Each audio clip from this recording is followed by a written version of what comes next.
Praise the Lord. My name is Solomon Tahir, and beside me is my lovely wife, Victory Solomon Tahir, and our lovely baby.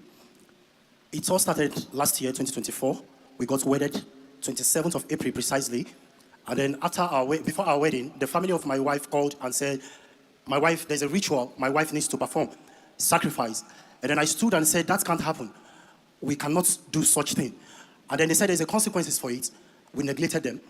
And then my wife took in, after that period, complicated pregnancy, and then getting to the 8th month of that pregnancy, during the commanded the day midnight prayer. Normally, my wife will always wake up to a razor cut on her body, and she keeps hearing voices that says life is not worth living. Just end it here, and then you'll find your peace.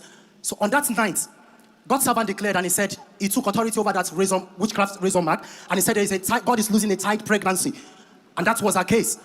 And then after the next month, which is on the, April 15th, my wife put to bed without a razor cut on her body. And we're not taking that for granted. 2 months after my wife gave birth, I had a terrible accident with my younger brother.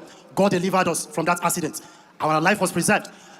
On Sunday, during the 8 hours in God's presence, my wife was admitted. Normally, she will always be admitted each time she hears that voice. And then when hospital connected right from the hospital, and God's servant made mention of her case and said, there's a victory. You hear voices that says life is not worth living. End it here. And that was exactly our case. And we shouted. From that day till eternity, that voice ceased. She can no longer hear that voice. And we're here to return all glory to the King of Kings. To the God who has done this. We say, may his name alone be praised. Put your hands